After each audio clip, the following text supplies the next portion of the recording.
But welcome everybody. Be sure to hit the like button. Be sure to hit the subscribe button. I remember in middle school when you felt self-conscious if you were the last one to go through puberty. That really went topsy-turvy, didn't it? Sometimes the Hasbara, it's too much explaining yourself and it's too apologetic. Be sure to hit the notifications bell. I actually do believe Israel won't just bomb countless civilians. Be sure to tweet this out. Be sure to put this up on your Facebook.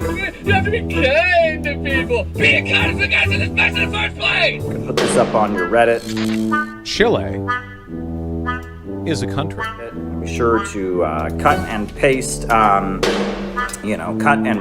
a link to this to go into your favorite Facebook chat group. It's good to see so many normal people in here. Now, spanking isn't just my deep, dark personal secret. It's America's deep, dark secret. I've never seen it explained so simply anywhere.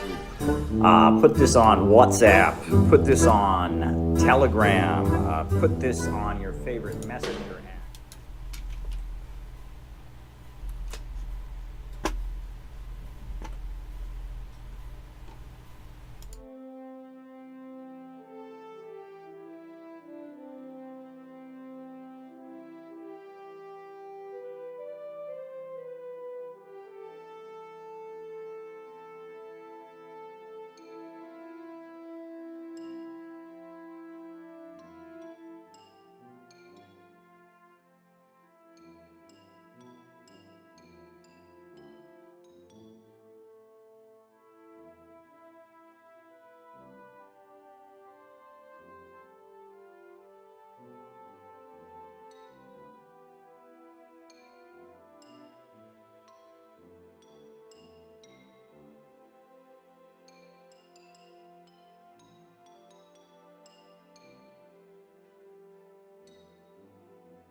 welcome everybody. Be sure to hit the like button. Be sure to hit the subscribe button. I remember in middle school when you felt self-conscious if you were the last one to go through puberty. That really went topsy-turvy, didn't it? Sometimes the Hasbara, it's too much explaining yourself and it's too apologetic. Be sure to hit the notifications bell. I actually do believe Israel won't just bomb countless civilians.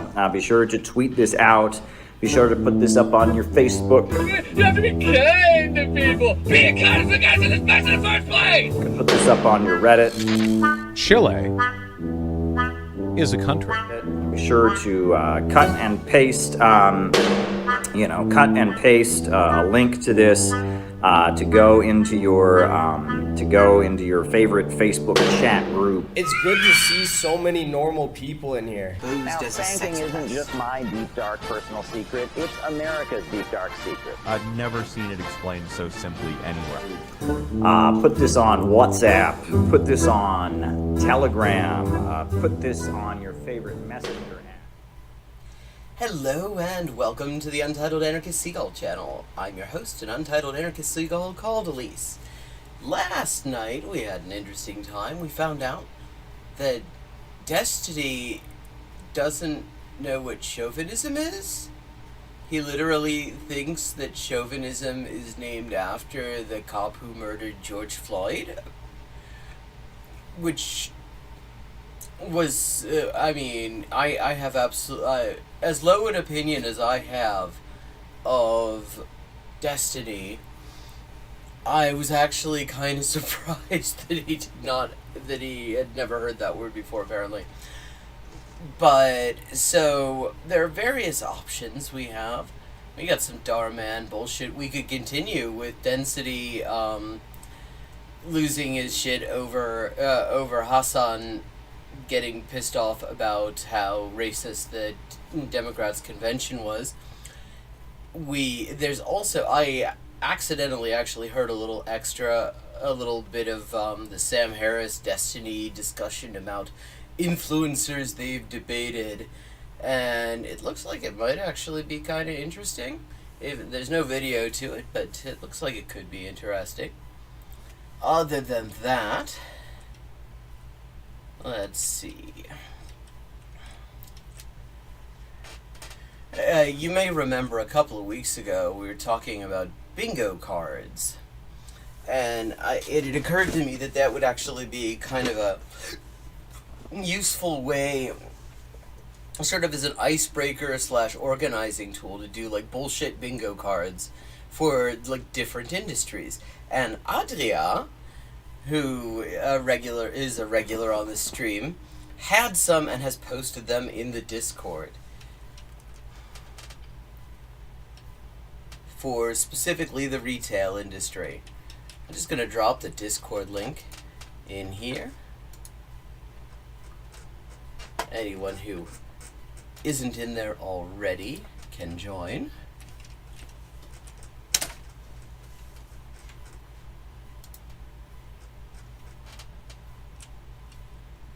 Let's see. Where shall we get started?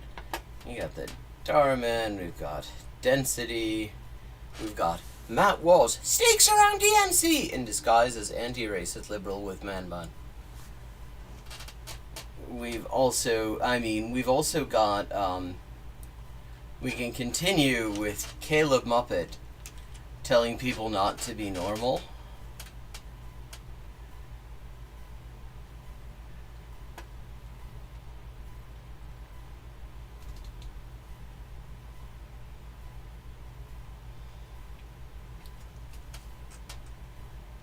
Let's see.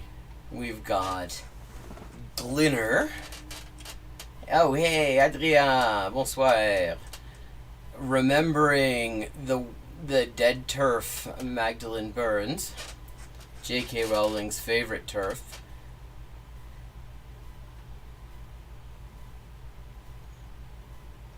We've got some other Destiny bullshit. Israel is more evil than Hamas. Hassan's insane take. What nice ableism there. And Tim Pool lies about Destiny. then we've got a channel that keeps on showing up in my recommendations, and I have a feeling is some sort of dodgy far-right channel that is pushing some version or other of the bullshit notion that the U.S. is... The only reason the U.S. is supporting, genocide and ethnic cleansing and all the other shit in Palestine is because of the all-powerful lobby and not, just because it's what the U.S. does in the first place everywhere. And so I'm kind of curious about that.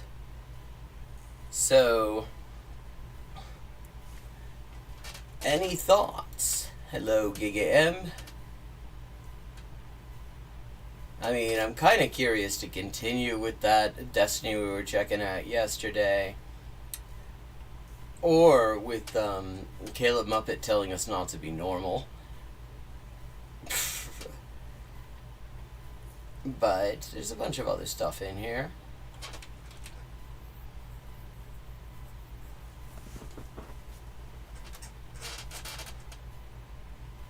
Maybe start out with... It's a short one. The Sam Harris, the Sam Harris density thing. That looked like it might actually be rather interesting. Always switch.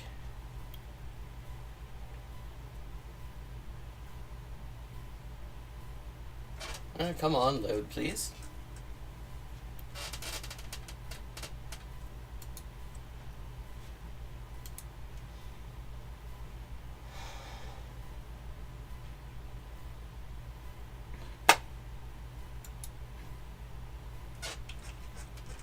Engaging? I'll take that in two parts. So for the first one, one of my strengths is that I'm willing to talk to almost anybody. So it gives me a very big reach into a lot of different types of communities because I'm willing to go into different... almost... An avowed white supremacist. And several times, you did that at least once. I think you've also...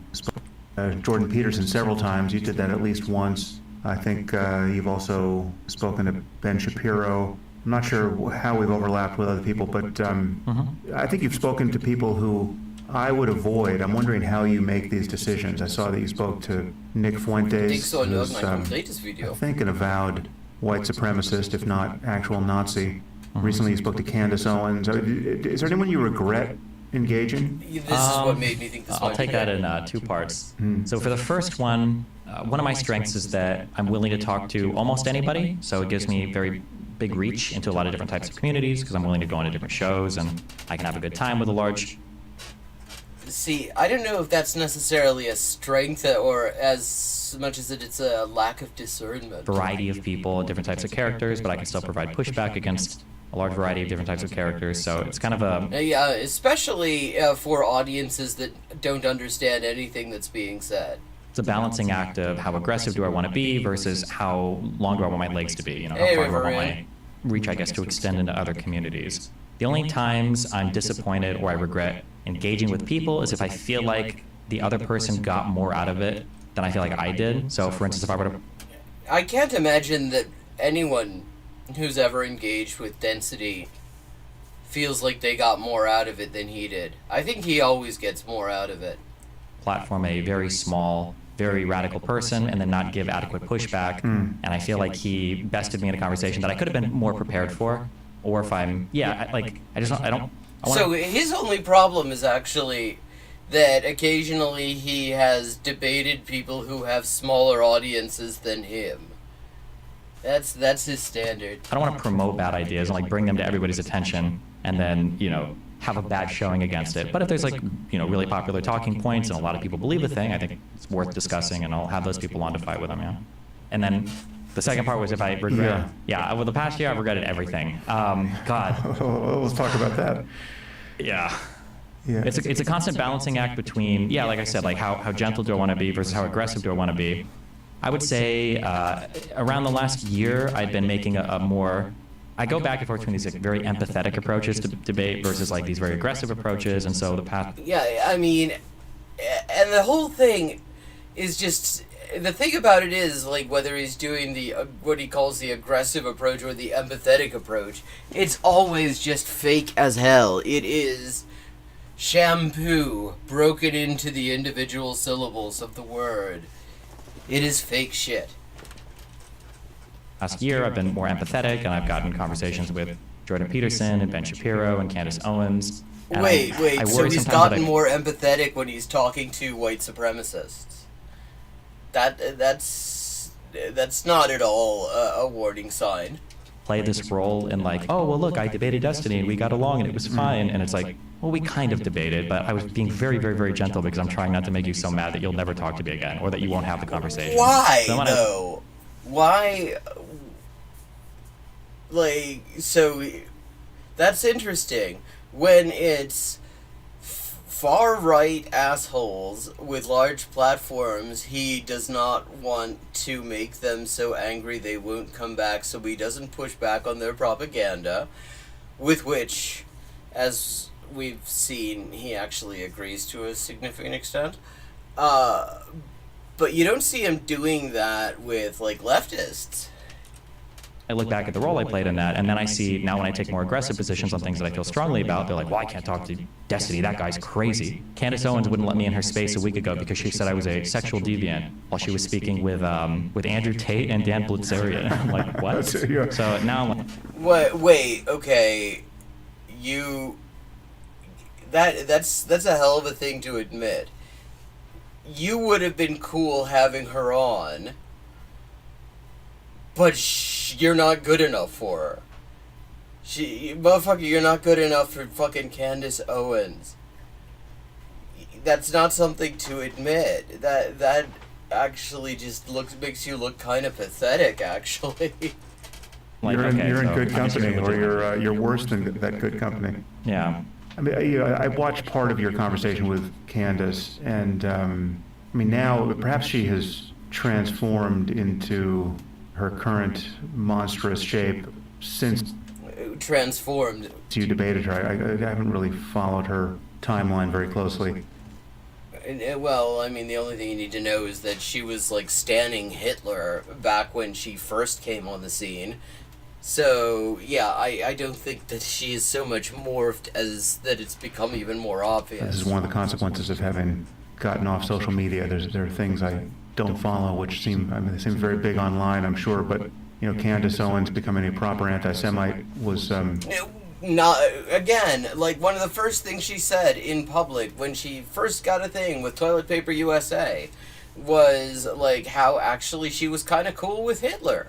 And you're shocked that she's anti-Semitic?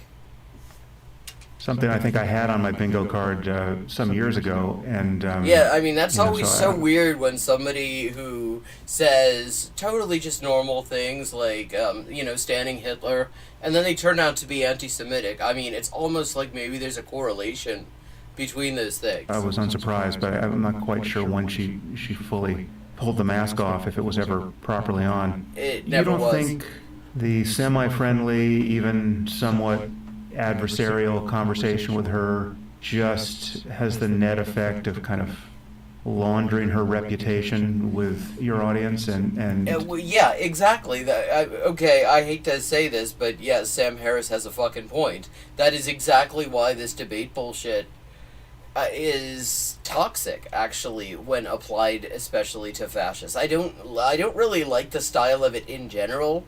I think John the Duncan, he had a great video on debate streamers and everything, and how, as a way of sort of generating knowledge and, you know, coming closer to understanding the world around us and each other and stuff like that, it isn't really a great method. But when applied to, like, fucking white nationalists and neo-Nazis and those motherfuckers, and... you can have black-white nationalists. No, white nationalism is an ideology, and there's always collaborators. Yeah, I mean, there are Jewish anti-Semites, for example, in the Zionist movement. That's a place where you find a lot of them. These things happen. But exactly, when he's soft-pedaling these things, that he is totally laundering them and making them socially acceptable to his audience. Doing more harm than good? And I don't With think my that's an audience, accident. absolutely not. With the other audiences, that's what is so hard to determine. Like I said, I don't like the idea that Candace can say, like, oh, well, you know, I had a debate with Destiny, or I had a conversation with Steven, and it's like, not really. That was a very gentle, you watch the conversation, I think at around 10 minutes I realized that even then I'm pushing back too much, and she's about to, like, rage out and Only leave. the And I'm best like, okay, we're gonna evening be more people let him gentle. go. Like, So that irritates me. My audience is never becoming, just because I put out so much content, I stream so much, I put out so many videos, and I have so many conversations, they're not going to hear somebody like that and instantly be captivated and become... Well, I don't know. I mean, anyone who doesn't speak with this... What is it with debate bros and the monotone? They all fucking do this. And they all kind of talk like this, and it's a little bit fast, and so fast that preferably you don't dwell on any one thing that they say, because then you might notice that it doesn't make any fucking sense and they don't know what they're talking about.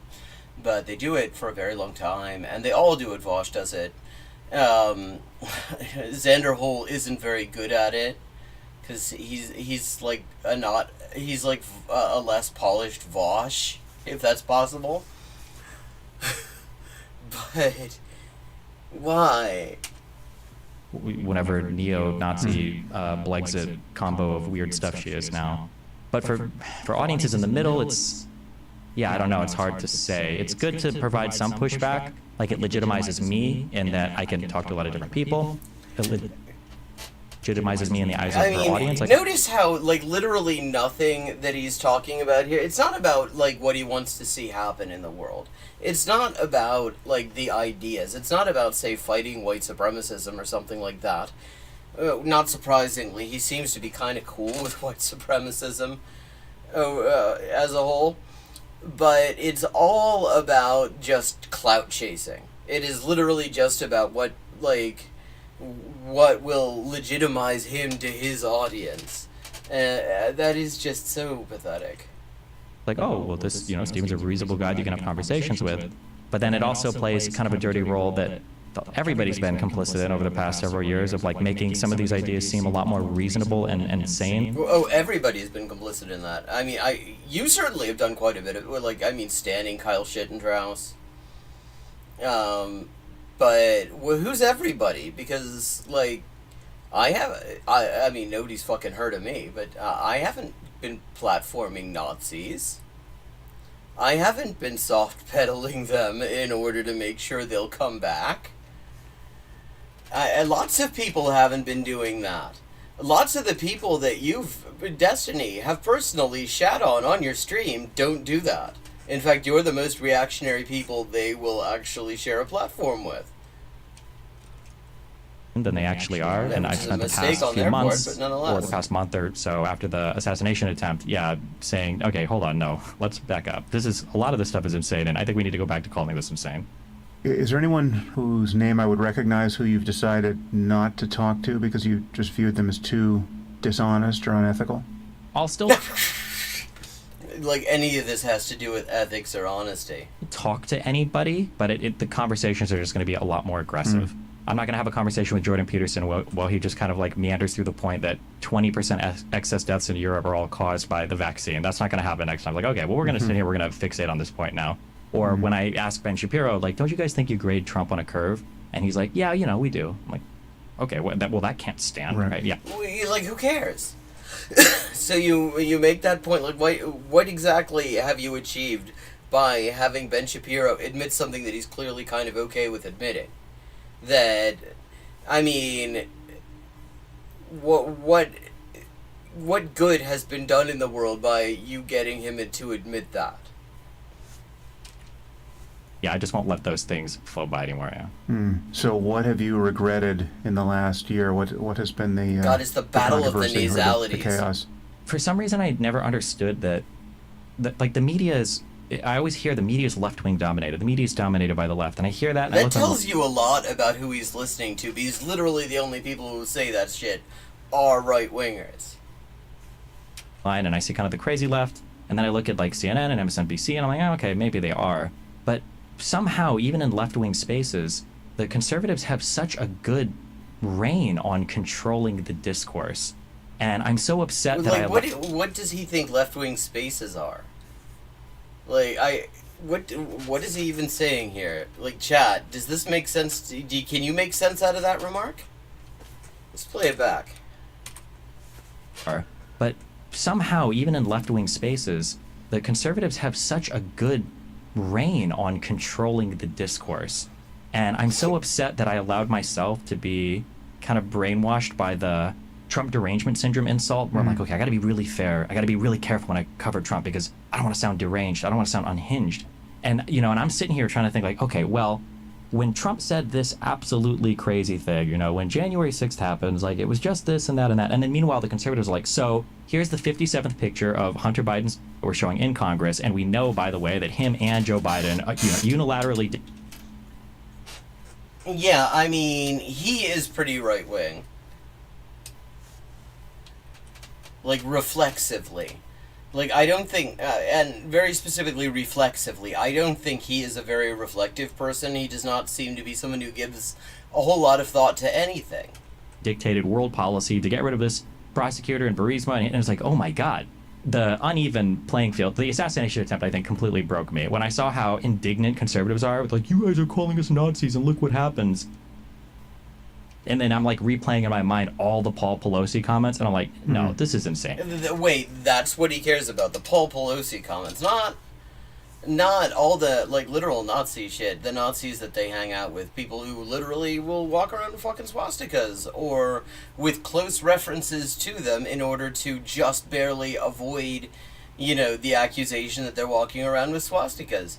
Like, it is very telling that he can only think of this in terms of, like, what kind of harm reactionaries have done to powerful people.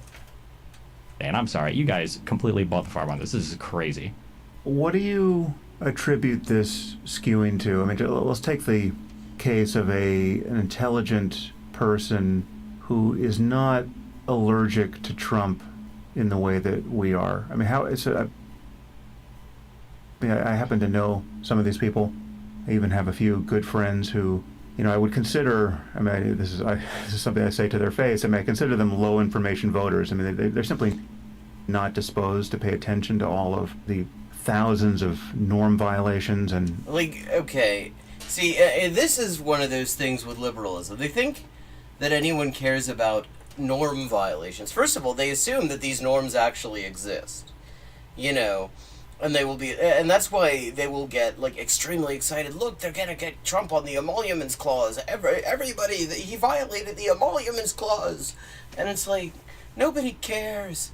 Or, like, the tax returns. Nobody gave a shit about the tax returns.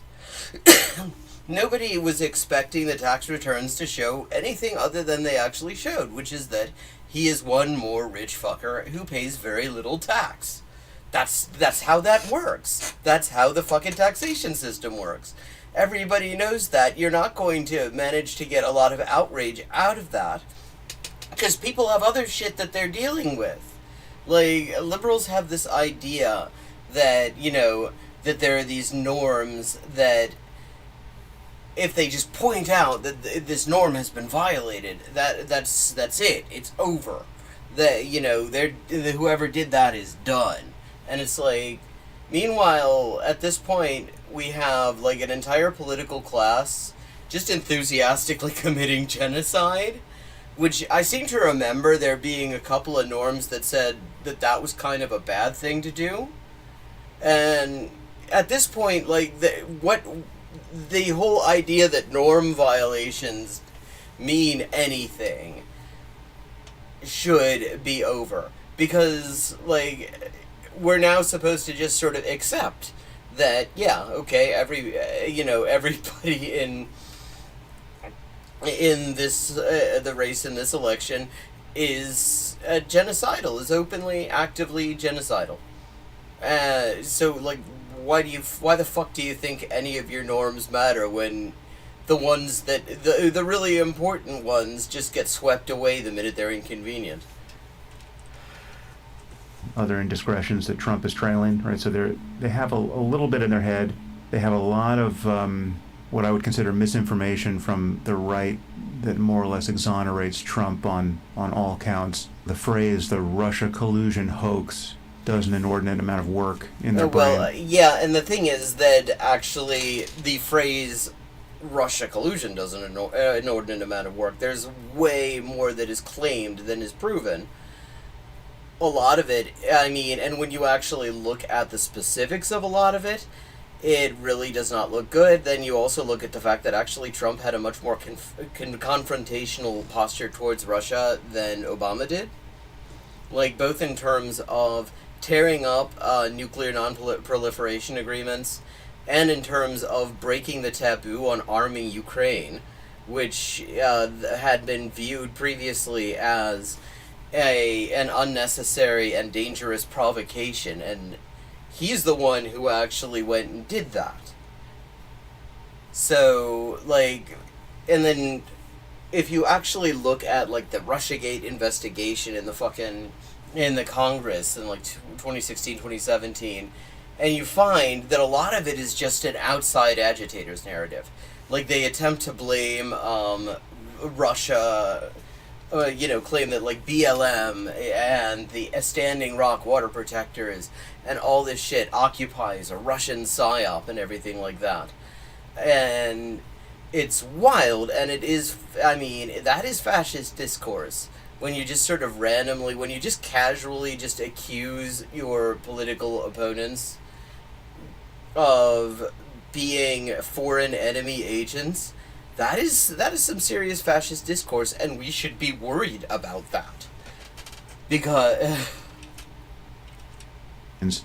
and they've essentially just averted their eyes from the whole problem, and they come away or they with don't feeling care. that more or less all of the kind of reaction that you and I have had to Trump is totally overblown. I mean, it is Trump derangement syndrome. It is just, we don't like the guy's personality, and we couldn't get over that. But when you look, when you look at people who are kind of cool with the stuff Trump does, if somebody other than Trump is doing it, then it becomes really hard to actually say that the objection is to the stuff he does.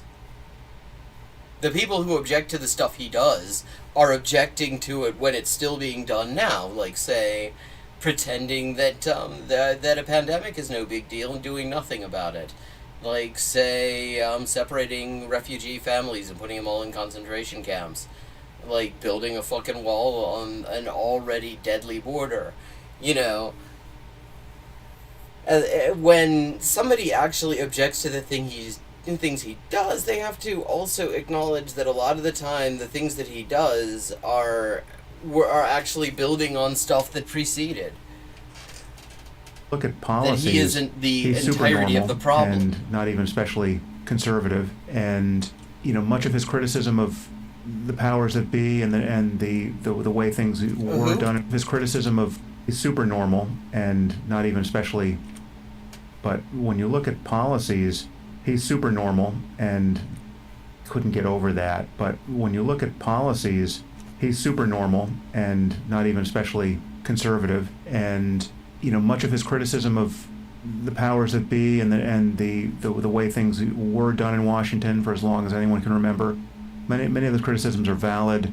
There is a kind of deep state sclerosis that needs to be reamed out. They don't spend much time thinking about the actual ideologues in his orbit, or is he people like saying Steve this is how he Bannon and what feels? he might say on his dumb podcast. And they just see a very clear trade-off between Trump, who is calling bullshit on obvious bullshit, like wokeism, and the moral this panic on the is left. fascinating, because what he's trying to stake out here is all of the far right stuff. This is a thing that has been facilitated very much by, like, the way Democrats have been acting. He's like, basically, they have more or less invited far right people to join in with them and work with them, as long as they also, don't like Trump. And so that's what he's doing. He's saying, yeah, I mean, he doesn't like Trump except for the race, except he kind of can get along with the racism and the white supremacism and stuff like that. Because obviously he can. He's a white supremacist. Left that has racialized everything and made it seem like trans bathrooms is the greatest human rights concern of our time. Wait, it was the left that did that? Okay, this is the country that invented the fucking one-drop rule and had hereditary, racialized fucking chattel slavery, but it's the left that racialized everything in the U.S. Like, it's the left that racialized everything. And who was it who decided to, like, lose their shit over trans people having access to, like, being able to fucking piss? Was that the left? I don't remember that. I seem to remember it mostly being your friends who were freaking out over that and turned that into a thing. Etc. And they're truly allergic to all the stuff. Oh, give my best to the ferret and the animals, Riveroon. That's happened on the left, and so they're willing to support Trump, warts and all. How would you... Well, except that when you're already saying that you're cool with the white supremacism and you're cool with the transphobia, then what at this point do you consider warts? Like, for a lot of us, those were the warts. But that's clearly, he doesn't consider them the warts. He just got done saying, yeah, actually, when the racist stuff is actually kind of cool. When he's transphobic, that's actually kind of cool. So what the fuck are the warts? Perform psychic surgery on this person. So first we have to be really clear. Are we talking about the audience, or are we talking about like the larger content creators? I call them content creators. You might call them pundits or commentators. Yeah, I mean, I guess anything you would want to say to or about such a person so as to have an effect upon anyone the result in the audience, of this like fucking him or this her. thumbnail I think that there they're are using is that I have Candace Owens staring me directly in the eye. And I'm finding it, like, increasingly disconcerting. For really large things at play. I think one of the larger, there are several large topics at play. One of the larger ones that is hard to talk about is, I had a viewer that emailed me with this idea, and I love this idea, and I stole it. He calls it magic boxes. That if you were to go back into the past and you were to hold an abacus, okay, it's very obvious what the function of an abacus is. You can't hide any conspiracies inside of it. There are no... Yeah, you can, actually. I mean, in fact, an abacus is a lot like something from Quechua culture called a quipu, which is, you have these threads, and you have, like, beads and knots and things tied onto them. And it was a way of keeping records and communicating, and only certain people could read it. Same deal with the abacus. I can't say that, like, not everybody knows how to operate an abacus. So I do not actually think, like, I will say I don't know this, but it would not surprise me if you go back into the history of the abacus, you find people who suspect that somebody is doing something untoward using the abacus, using it to send coded messages, or I don't know, something like that. I would not be surprised at all, because it is... There are no secret cameras. There is no government listening device. Nobody's stealing your... It's just, you just see what it is and you operate it, as you do. Nowadays, with a phone, you don't really know everything that's going on inside of the phone. So if somebody were to say something like, I think my phone is always recording me. Well, that would suggest that they have actually read some of the documents that Edward Snowden and WikiLeaks put out around CIA and NSA surveillance, which demonstrated that, yeah, it is entirely possible to set these microphones and cameras to be always on without it being known to the user. Like, even when the thing is locked. We know that that is actually a possibility. We also know that there is basically across-the-board surveillance of all electronic communications from the NSA, thanks to Ed Snowden. That's not like a paranoid fantasy. He provided the fucking receipts for it, and James Clapper of the NSA actually had to admit that he committed perjury in Congress when he claimed that there was no such program, and the way he did it was to say that he tried to use as little deception as possible under oath. Speaking of norm violations, you will be shocked, I know, to hear that he was not prosecuted for having admitted to perjury. Well, to even begin to have that conversation, it's like, okay, well, do we understand, how telemetry works, how data is sent, what kind of connection is needed, what kind of permissions are needed, like the difference between like the operating system versus an application, but like there's so much you have to go through that in life today, we basically operate so many of these magical boxes where on the operating level, on the user level, things are so abstracted away from what's actually happening that it's allowed people to insert so much craziness.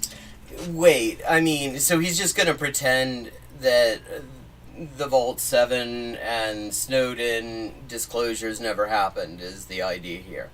We're entering an alternate universe where we don't actually have the receipts for all of these things. Like, if you go to if you watch, like, DEF CON or Wild West Hackenfest or CCC, every year they will come out and do what's called a responsible disclosure of one or another, like, jailbreak vulnerability in, like, smartphone technologies that can be used for surveillance.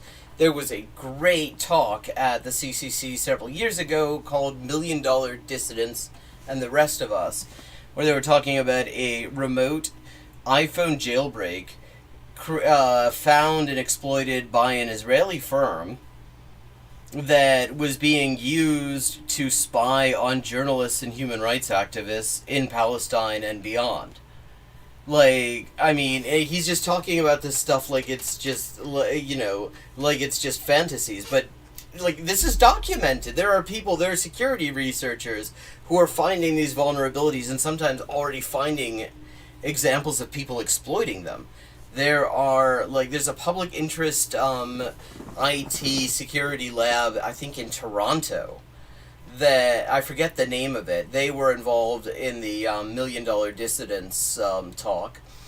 But one of the things they do is, like, if a human rights defender or a journalist or somebody like that thinks something dodgy is going on with their phone, like maybe something seems like maybe there's some surveillance going on, that somebody seems to be a little bit too aware of stuff that they shouldn't be, they will actually go and analyze the phone and, dump it and do all the forensic shit on it that I don't really understand all that well. And sometimes they will actually find these things. So he's talking about this stuff like it just doesn't happen. When we've known for over a decade that this stuff does in fact go on, and it's extremely well documented. That can't be easily fact-checked by anything. And I find that this is especially true when you look at my obsession lately has been, I'm trying to compile like a convincing argument related to the January 6th stuff. So this is where my brain is kind of existing. But you might look at something like Donald Trump making a phone call to not to Raffensperger, but below him, an election fraud investigator in Georgia. If you have the prerequisite background to understand civics and the role of the president in a campaign and the role of a state election investigator, all of that, just that phone call in and of itself is so unfathomably inappropriate. It is such a horrible call. But in order to even begin to understand why, you have to explain so much. And yeah, except you also have to care. And the thing is that the issue is a lot of these motherfuckers do not care. They absolutely don't care. The thing is, this is why liberals have never been able to deal with pricks like Trump, for example. Because they live in a world with all these norms and all this etiquette, and they've got this process and all this stuff, and they think this stuff is sacrosanct. They think that it really matters, that it is a thing in the real world, and not just something that is actually disregarded at will all the time. And so they think if they just point to something that, Trump's done that is totally untoward, that will suddenly cause all of his supporters to turn away from him. They don't give a fuck. They actually like the fact that he's violating the norms that they're pointing out.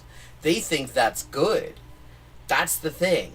Because the thing about these norms and this process is there is a huge advantage to anyone who's willing to just kind of throw it overboard and say fuck that and not follow the rules. Really understand, like when you say well, there's electors and the people don't elect the president, the electors, I don't even really know what that meant until like 2 years ago. And most people just I don't even... How long has he been streaming and acting like he knows shit about things? It's been way more than 2 years. It's been way more than 2 years. This motherfucker says just like 2 years ago he found out that there's an electoral college? Like, really? We talked, you didn't have a class in school where they said, yeah, there's an electoral college. It's kind of fucked up, but that's the thing. It allows the loser to sometimes win. It's a participation trophy for presidential candidates. Well, I know this because polling data. Most people don't even know 3 branches of government, right? So how can you even begin to explain, the type of egregious norm violations that are happening when people don't know the norms, the systems that have the norms? People just don't. Well, but again, the idea is that people actually give a shit about the systems. Like, the systems are screwing people over. Most people are so fucking screwed in so many different ways. They've got no time to care about an abstract norm violation that probably isn't as much of a norm. Like, I mean, the idea... Like, take the example of... Let's assume that every single thing that is said about Russia and U.S. elections is true. It's not. Some of it is, but a lot of it isn't. Where's the norm? Because the U.S. openly does this in other people's elections. Doesn't even pretend not to. Gets mad when other countries enact laws like the U.S. has to say that you can't, that like agents of foreign governments aren't allowed to like directly influence elections and political activities in a country. Like the U.S. pioneered that shit with the Foreign Agent Registration Act. And other countries have responded with it, and the U.S. gets fucking outraged. It's like, well, so where's the norm?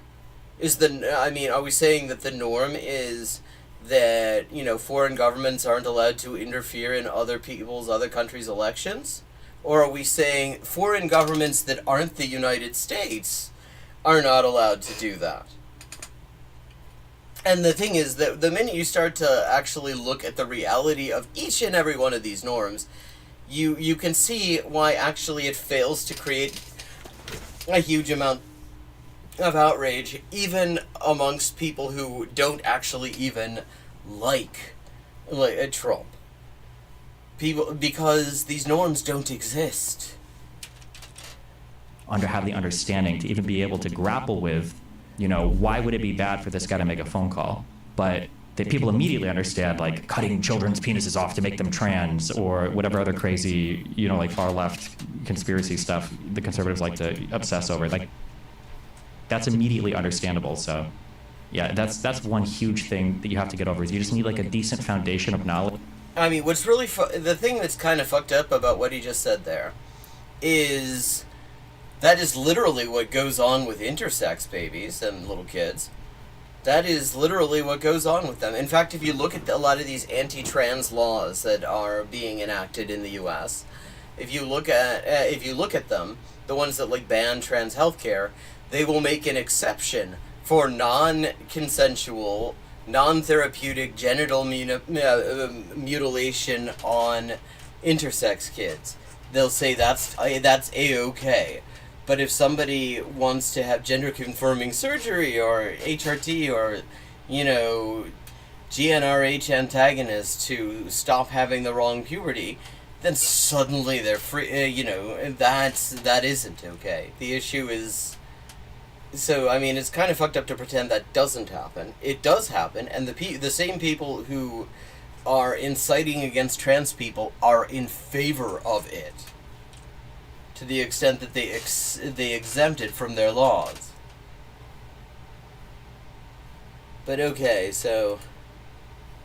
Knowledge to even understand why some of the things are norm-breaking? Yeah.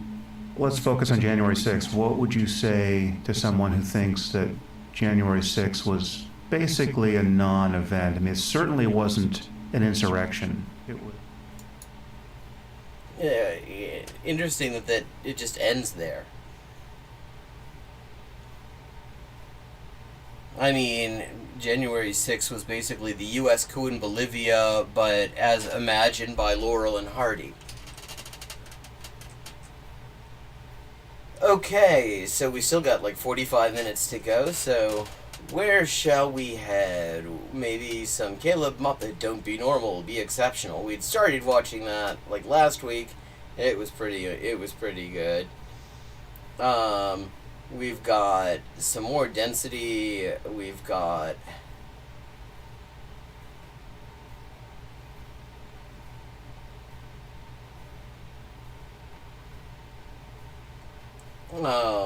that's right, the stream where Destiny lashes out at Hassan and announces that he doesn't know what chauvinism is.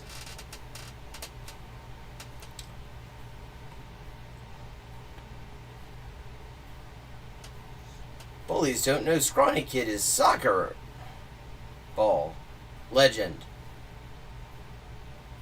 We've got some twat mulch, i.e. Matt Walsh.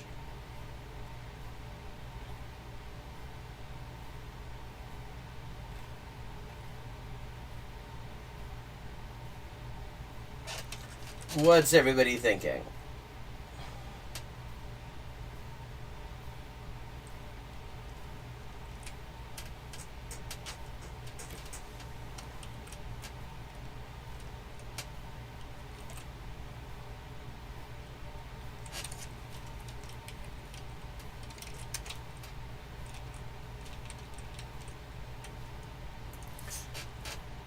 Okay, we've got one for Jill Stein beefs with AOC. We've got a suggestion for maybe some Darman.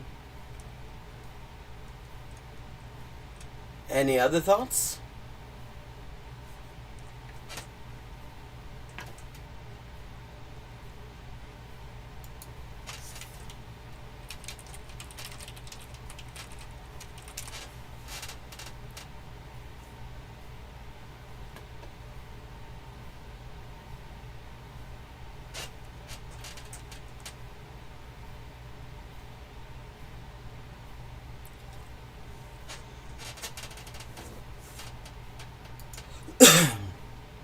I think we'll check out a little bit of this Jill Stein AOC thing.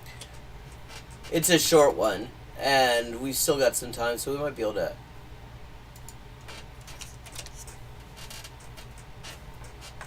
do more. Dr. Stein, in 2002 you ran for governor of Massachusetts and you lost. In 2004 you ran for state representative in Massachusetts and you lost. In 2006 you ran for secretary of the Commonwealth. You also lost. In 2010 you ran for governor again, this time against the first black governor in Massachusetts, Deval Patrick. You lost. This is not DNC talking points. This is my research, and sadly for you, the research says you have never won an election. One thing. Well, yeah, because the thing is, opposition parties in the U.S. are de facto banned. Like, you will not... opposition parties don't get a platform in the debates. They basically don't get a platform in the... I don't... you know, even in the media. They more or less do not exist. And the amount of money that you need to even be on the ballot is prohibitive for opposition parties. There is basically... it is absolutely pointless. And, I mean, like, the Greens are dodgy as hell, let me just say that. Not a fan of Stein. But, I mean... thing that AOC has done that you haven't is win some elections. Yowza. That was Angela Rye of the Breakfast Club with tough words, or as she would describe, just the facts. That's the electoral record for Jill Stein right there. And, you know, that's a lot when you put it in a short period of time like that. So Jill Stein probably not going to enjoy that presentation of material. But understand that the question of Jill Stein's strategy, what races she's run in over the last decade or so, has gotten a lot more attention over the last week because... I mean, is there a strategy? Representative Alexandria Ocasio-Cortez was asked a question about that and responded to it. It's interesting. People pointed out that actually she campaigned for... AOC campaigned for the Greens a few years back. I mean, well before she was well before she was, in the Democrats. But on Instagram. So she was asked by a user, how do I tell my friends who are Jill Stein voters they are wasting their time and effort, which is a provocative question, admittedly, but this is what AOC had to say. What I have a problem with is the fact that if you are running for president, you're the de facto leader of your party. I've been on record that about my criticisms of a two-party system, so this is not about that. But you are the leader of your party. And if you run for years and years and years and years and years in a row, and your party has not grown, and you don't add city council seats, and you don't add down ballot candidates, and you don't add state elected, all of which requires huge amounts of money, it's worth remembering. That's bad leadership. To me, it does not read as authentic. And I will say, I don't think it reads as authentic either. When it comes to when it comes to opposition parties in the U.S., whether it's the Greens, whether it's the equally dodgy PSL, all of them, the question to my mind is always, are the people who are promoting them seriously unaware that this system makes it literally impossible for them to win or even meaningfully participate in the elections? Or are they cynical? Or are they grifting? And it's not always clear to me one way or another, but it is absolutely pointless. The electoral system in the U.S. is not how we're going to win anything. It should be very clear that at this point that is not a way. Like, we're not gonna. If fascism, back in 2020, fascism was defeated at the ballot box. Fascism is stronger than ever. Fascism has had a damn good 4 years, completely without interference. In part because liberals were kind of cool with it, or because liberals thought the Democrats were sorting that out, which they weren't. Fascism has had a good several years. Losing, being defeated at the ballot box was the best thing that could have happened to fascism. It reads as predatory. What does this person do to grow power? So she's not buying it, and that's some of the hard... Well, it's a little bit much for somebody who managed to get, win a primary on the strength of being endorsed by the DSA, who, and supposedly being somebody who was going to, democratize the party from within, and, had all sorts of, progressive stances that she immediately abandoned upon winning the primary. It's a little bit Spider-Man meme for her to be calling this stuff predatory. That's just that's the nature of electoral politics in the U.S., especially, and capitalism in general. That you've likely heard of Jill Stein coming from AOC, who's taken a very different path, and that was alluded to by Angela Rye on The Breakfast Club. But we want to be fair and give Jill Stein a chance to respond. Here is what she had to say following that video by AOC. I just wanted to thank AOC Pelosi so very much for her very authentic concern about growing green power. Clearly, AOC is the attack dog du jour, and the Democrats are running scared, and they should be, because who wants to support a genocide? AOC, who's opposed? I think the Democrats have been aggressive against the Greens for a long time. People might have forgotten back in 2000, 1999-2000. When Ralph Nader was the Green candidate, he wanted to be in the debate. Which makes sense, because if you're going to have a debate of candidates, all the candidates ought to be there, so everybody can actually hear what everybody has to say. Supposedly that's how free elections are supposed to work, but of course, the Democrats didn't want him on there, the Republicans didn't want him on there. And so he did the next best thing. He decided he'd buy a ticket. He'd be a ticketed audience member. Paid for his ticket, went to the venue with the ticket he paid for, and was physically evicted from the venue by security. They would not even let him watch the debate. They didn't even want the visual of another candidate being there and not even being allowed to speak, because it would lead people to possibly wonder, why isn't this guy being allowed to speak?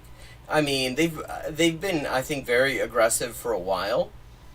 I think they also realize, like, a lot of people who still believe in the electoral system but have, like, ceased to believe that the Democrats are going to ever give them what they need are naturally going to be going over to, like, you know, the Greens or any of the other, like, opposition parties, at the very least having an interest in them. And I would imagine the Democrats are actually quite worried specifically because, like, at this point, they have crossed so many red lines. There are probably lots of people. Gute Nacht. Well, I mean, Jill Stein's an anti-vaxxer. She hangs out with fascists. I mean, the Green Party in the U.S. is dodgy as fuck. It has had all sorts of fashion white supremacists in it, and Jill Stein has been cool with all of that. So, I mean, I can totally understand that. I mean, I know plenty of people, friends of mine, who left the Green Party in disgust. Actually, the first presidential vote I ever cast was for Ralph Nader. And at the time, I held the Green Party in reasonably high regard. They seemed to be pretty good, but everything since then has been dodgy as fuck. So, yeah, but I mean, I think the Democrats are a little bit afraid of the idea. I mean, I don't think they're meaningful. They expect that it could that this will actually affect the outcome seriously, because it doesn't. The thing is that the people who vote for the Green, the only way you can, like, blame the Greens or, you know, or opposition parties generally for adverse election outcomes of the Democrats is if you assume that every single person who votes for the Greens would have voted for the Democrats if they were denied the option. And that seems unlikely. A lot of those people would have voted for nobody. And in a first-past-the-post system, if you vote for the loser, it does not... you might as well have voted for nobody. That's how this system works. It's one of the many reasons the system sucks. But I don't think they like the fact that people are increasingly looking for other options. Supposed to be in leadership of the Democratic Party. It's amazing if she doesn't know about the anti-democratic tactics and strategies that the Democratic Party uses to crush and silence political opposition. I mean, and she has a point there. I mean, actually, because the Democrats have been doing all sorts of shit to, like, just kick opposition parties off the ballots so that there's just a straight up, you know, so there are no options in, you know, on the ballots in key states. Okay, so, bit of a fact check. Unless I'm wrong, I don't believe that AOC is part of the leadership of the Democratic Party, and I think that AOC have... No, I mean, she's not part of the leadership, but she is clearly extremely loyal to the leadership. And does not seem to care terribly much about what that has done to her credibility. Having successfully primaried one of the most powerful Democrats in Joe Crowley, I think that she does understand the way Democrats do things. She's seen what the Democratic Party and AIPAC have done to a number of other members of the squad. That just doesn't mean that she comes out of that experience believing that Jill Stein's particular political strategy is the right one. Well, I mean, also she's a Democrat. She's probably not going to say very nice things about somebody who is standing against Democrats. Fundamentally, she is the leadership's person. Like, every single position she ever had that she would have put her in conflict with the leadership, she threw that shit out a long time ago. And so, we've got some more that we can get to, but I'm curious what you think about this video. I mean... Hey, don't scroll away. Come back. Because before the video continues, we just want to urge you to lend your support to TYT. You power our honest reporting. You do it at tyt.com/team, and we love it. So, Angela Rye, there's one. So, Angela Rye, number one. So, Angela Rye, there's one thing she said that I didn't love, where she was like, you ran against the first black governor of Massachusetts. Why? Was no one supposed to run against him? Because... Yeah, I mean, and this is the sort of thing that Democrats do. It's like, we're supposed to look at that and not actually look at, say, what the person stands for. Whether they're maybe a right-wing ghoul. Because he's the first black governor. And then she pointed out that Jill Stein ran against Obama. Yeah, he was the president at the time. And now against Harris, she's the Democratic nominee. Like, you don't need to make it racial. Jill Stein's not racist. That's crazy. Well, I mean, she does seem very comfortable in the company of white supremacists. I will have to say that. Okay, so, but on the other hand, did she lose all those elections? Yes, she lost all those elections. And has she built power over in those 4-year periods between? No, I mean she hasn't. One? It is a completely useless strategy. Because the power that you could potentially build does not come from these elections. If you want, because the thing is, it's not like there, if there were like a PR system, you could kind of say that you're building some kind of power. I don't really necessarily buy that. I don't think that in this system, that in a capitalist system, that necessarily is going to do any good either. But in this system, where a vote cast for anyone but the winner is a vote that might as well not have been cast, where literally it's first past the post, and therefore people who voted for the loser don't get any representation in the system. If all you're doing is just like fucking, running occasional election campaigns and stuff, you're not building anything. I mean, you're building a little bit of a little side business for yourself, I guess, but you're not achieving anything because there's nothing lasting about that.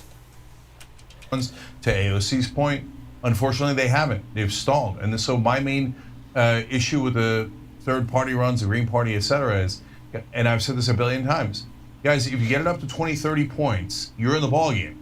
Shoot, if you even got it to 10 points, and I know they're going to do what they did to RFK Jr. and be totally unfair to you, etc., right? Wait, RFK being unfair to RFK Jr.?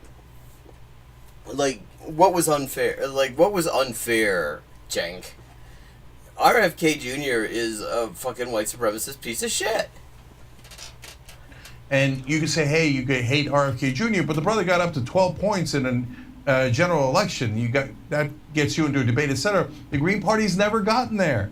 So, I like a lot of their policies. I want them, but if you're not building power and you're not getting to a point where... I mean, Joe Biden got up to, I think 10 points in his primary, and that got him the presidency. You give us a reason to be able to support you, to push it further, and at the end you're always at 2 points, and then you say, all right, now give me the 2 points in a super close election.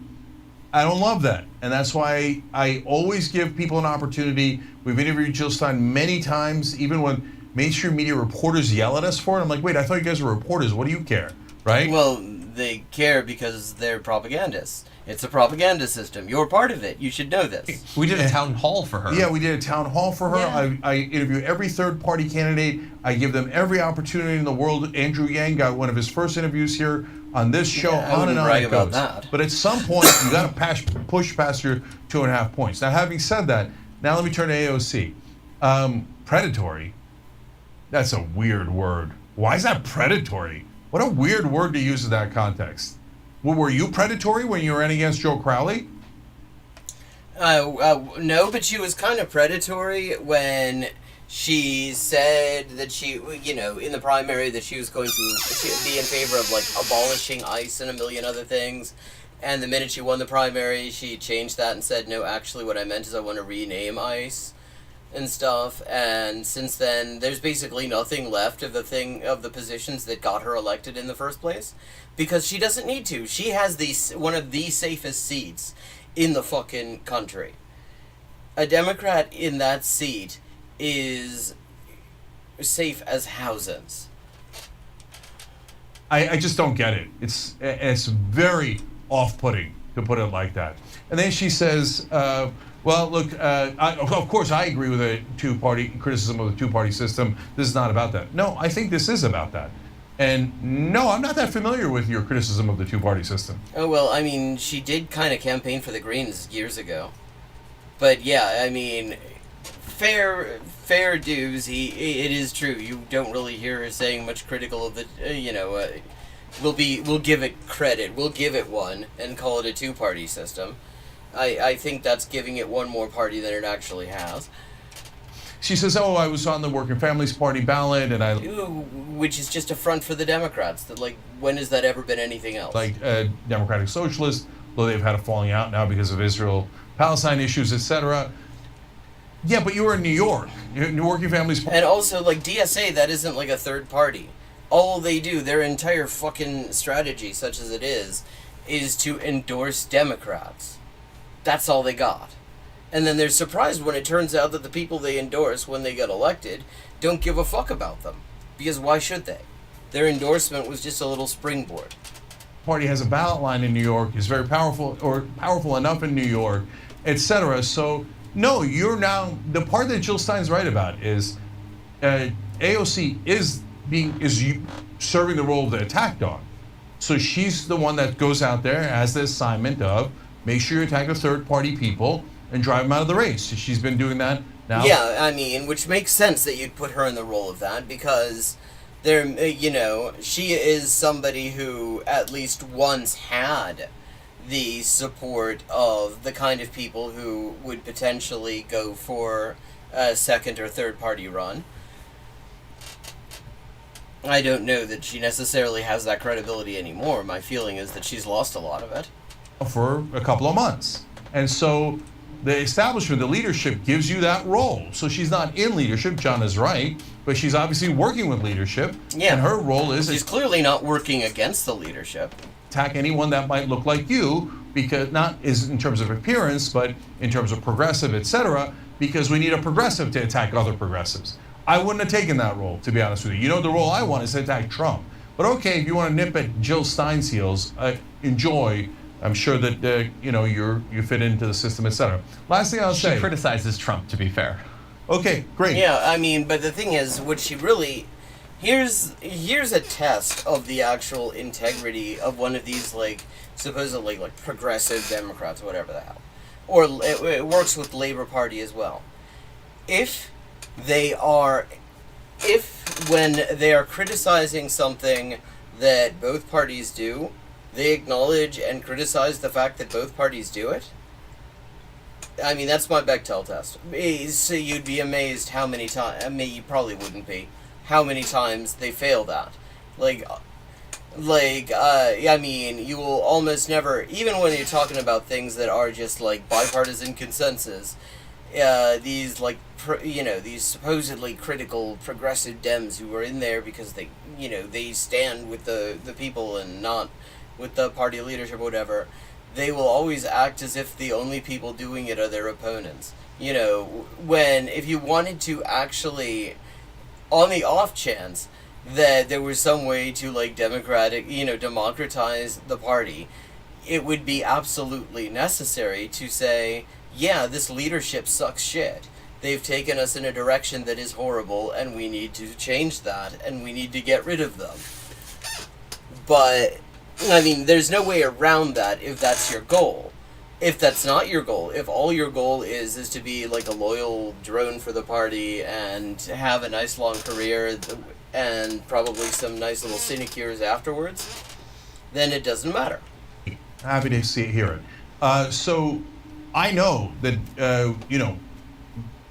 Just Democrats is the main organization that helped get her elected, and then afterwards, Justice Democrat asked her to help other people run against incumbents, just like she did. Why? Because you have to build power in those 4 years. And in fact, in Congress... And, I mean, so we're talking about strategy and building power, Jenks, so how'd that turn out for you?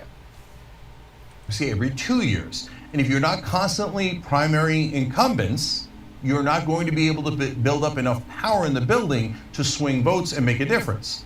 And as soon as... Yeah, and then, you know, it just takes a little bit of money to cause those primaries to go the other way the next time. Meanwhile, the party structure itself is, like, fundamentally undemocratic. The whole thing is an absolute joke. I mean, you have to actually, like, know history to know that at a certain point, like, party conventions were actually supposed to be places where, like, the grassroots membership or the representatives of them could hold the party leadership accountable and decide what direction it was supposed to take. That was, like, the theory. That is, like, theoretically what they're supposed to be. It has gone so far away from that. Like, there isn't even the pretense of that. Like, they still have the pretense of that in Britain with, like, when you see the Labour conference, they will kind of pretend that the members have some kind of say in things. Like, technically, you can vote on what the party stands for in the party's manifesto and stuff. And, of course, there's no way to hold anyone accountable when they go and don't do it. When they actually do the exact opposite of what the manifesto says. But... you know, there's at the very least the sort of pretense that there's some sort of internal democracy. But there is not that in this party system. She became an incumbent. I'm not saying that she didn't support any more primaries. She did. But she became so much more hesitant to support anyone running against an incumbent because they became her colleagues. So the part about building up power... I don't know. Let me see it. Well, yeah. I mean, the question is whose power. I agree with you on a lot of points. I mean, that's the thing. She is building power for herself. She has made very good career moves. You know, by ingratiating herself to the leadership, by, you know, having some sort of an image that makes her seem sort of progressive and stuff, while not actually doing anything particularly progressive, and steadily moving to the right on a lot of things. I would say she is, I mean, building power for herself, certainly. Because that's the thing, there's no accountability built into this. It's not like there's, like, you know, even something basic like, say, a recallable mandate where you can say, yeah, she's doing the exact opposite of what we sent her there to do, so we're getting rid of her and replacing her. There's, like, I mean, it's like fucking throwing a paper airplane. You throw it up there in the air, and whatever happens, happens. You've got no control over that shit at all. I think she definitely did the call out rather than call in. She was, you know, on her couch doing an Instagram live, and she decided to not be diplomatic, and it came off really bad. It came off, I don't think she is the dubbed attack dog by the Democrats. I'd push back on that, but I definitely think that she certainly is playing that role. It came off like she was punching left. And I think that when you are a leftist and when, you know, you're a progressive like we are, who do want a parliamentarian system, a more democratic system in this country, ranked choice voting, amazing reforms that would make this country far more representative, you cannot gloss over I've been critical of the two-party system, because that rings. Yeah, I mean, that is utterly a little bit Nancy Pelosi saying, I've been for Medicare for all back in my day. Yeah, exactly. I mean, you have to acknowledge, if you're going to, like, say that you are critical of the two-party system, if you want to, you know, give it that level of the dignity of calling it that, you have to, you have to at least acknowledge that, you know, you got years of polling where people say, you know, when people are asked, would you like an option, you think we should have more options in our elections than just Democrats and Republicans, and regularly more than 50% say, fuck yes. Clearly, I mean, clearly there is a lot of dissatisfaction with the options that are available, and we're not supposed to acknowledge it at all.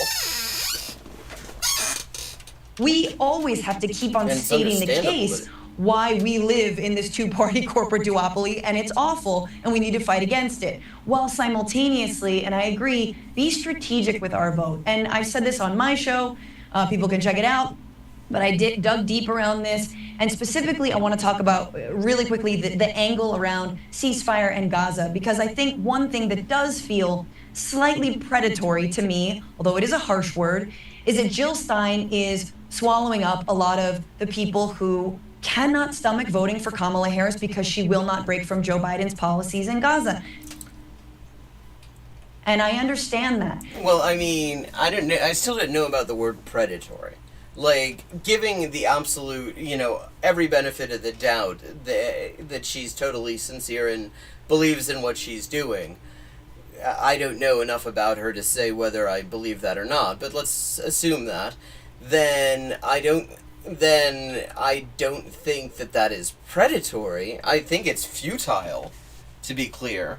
But on the assumption that she believes that it isn't, that she believes that this is the real deal and that it could actually be something, then I would not call that predatory. I think it's wrong. I think it's strategically useless, because that's simply not how this genocide is going to end. And if this thing is allowed to go on until November, there may not be anything, there may not be any lives left to save in fucking Gaza, is the reality. So anything that allows people to think that this election will help that one way or another, I think is actually going to cost a huge number of lives. However, one of those people who is being hounded to support Jill Stein's candidacy is Ruwa Roma. Yeah, I mean, a parliamentary... See, I mean, I've seen enough parliamentary systems and lived in them that I'm not under any illusions that it is fundamentally different in terms of the outcomes, because what's the same in all of these systems is that money is power, because they're in capitalism. And as long as money is power, and as long as rich people own the economy, there are always going to be limits on what any government can do if they're going to play within the rules of the system. That's just simply how that works, because real power is not in these governments. Real power is in control over the natural resources and the means of production and all the things that people need to survive. And if you've got that, you can get governments to do whatever the fuck you want. Ruwa Roman is the Palestinian Georgia elected official who was slated possibly to speak at the DNC, but was never, of course, given the opportunity to, as we now know. Well, Roman had a much better live than AOC and spoke exactly about why she's not jumping ship on the Democratic Party. Why? It's because she sees progress on the issue of Palestine. Wow, she must have an amazing electron microscope. Within the Democratic Party. She's not talking about Kamala Harris and what's in her heart and what. She's talking about within the Georgia state legislature. She's talking. Well, I mean, if the Georgia state legislature is slightly less hostile to the Palestinians than it was last year, then that's totally going to save the lives of people who could actually starve to death within the next couple of months. You know, if you put history on pause for a few years, except for what goes on in Georgia. Talking about at the DNC with people wearing pins and keffiyehs and all kinds of supportive statements and the massive applause that anytime anyone mentions ceasefire or the dignity of Palestinians, that she's... Yeah, except that applause actually is not should not be reassuring, because those people should not have been applauding, because the person who was making those statements is very, very much on team genocide. They're allowing themselves to be lulled into a false sense of security. They are just being the world's cheapest dates. None of this stuff is going to save a single life in Gaza. Sees that this issue and all the people that have been in the streets, all the students that have crushed it, despite being crushed themselves, they are having an impact. And so Ruwa Roman's like, why would I just bounce and leave this ship to make... Well, because they have said that they want even the idea of having a Palestinian on stage to suck up to them, not even to plead for the lives of Palestinians, but to just suck up to them, is abhorrent to them. At this point, there should certainly. You talk about dignity. At what point do you say, wait a second, is trying to, beg these assholes for a platform really a dignified thing to do? This sort of, again, kind of protest vote stand that truly will be and is, it's a spoiler vote. I'm sorry, y'all. You can vote Jill Stein. That's totally within your right. But you have to acknowledge it's a protest vote that is also a spoil vote. But it isn't, though. That is something that should be pushed back on. Because it's only a spoiler vote on the assumption that everybody who voted for the opposition parties would have voted for Democrats. And the reality is that probably most of them wouldn't have voted at all. So, because it's first past the post, those votes might as well not have been cast, and they do not, and they probably did not actually affect the votes received by the party, the percentages, because again, if you're a losing party in a first past the post system, you count for nothing. The only way you can say that they're a spoiler vote is if you can actually say for sure that somebody who definitely was going to vote for one of the other parties changed their vote, as opposed to what happens probably much more often. People who weren't going to vote at all decided to. But you acknowledge that, and that's okay. I'm not saying not to do it, but that's what it is. It is not a strategic vote, and certainly, again, in the words of Palestinian American... I don't think there's such a thing as a strategic vote. Ruah Roman, not a strategic vote when it comes to the liberation of the Palestinian people. Because there is no vote to be given for that in the U.S. If that is the one thing, if that is your one concern, then that just needs to be looked at completely outside of the realm of electoral politics, because electoral politics will have no effect on it. Especially, in this situation with this ongoing genocide, that's not going to do it. If that's the issue that you feel the most strongly about, then, that should not be affecting... That doesn't have anything to do with voting, because nobody that you can vote for who has any chance of getting in is going to do anything other than genocide. Then you just have to fight. Then you just have to do the things we need to have been doing all along, and shut down the supply chain, disrupt shit, be ungovernable. Yeah. All right, I'm going to say one last thing. Look, progressives are never going to get into power, and I don't mean in terms of personal power, the presidency, or anything. I hate this term progressive. What the fuck does it mean? Along those lines. I mean in terms of passing bills, until they learn how to challenge the establishment. This whole idea of, I'm going to work within the establishment, and here I'll attack Jill Stein, so I'll get some brownie points from the establishment. And I wonder if they'll give me another inch in the next bill. I wonder if they'll give me 2% more in the next bill. That is a terrible strategy. Well, it's a great strategy if your goal is to move up within the establishment. And that really does seem to be her objective. It will never work. It's incrementalism. It's everything that we've been fighting against. You have to actually... Yeah, but not very effectively, because the thing is you still try to, bottle people up into the fucking Democratic Party. Or the electoral system as a whole. Challenge power. And it doesn't look like AOC has any interest in challenging power anymore. That's my honest read of it. So maybe Jill Stein's doing it in a way that's not very productive, but, nope. No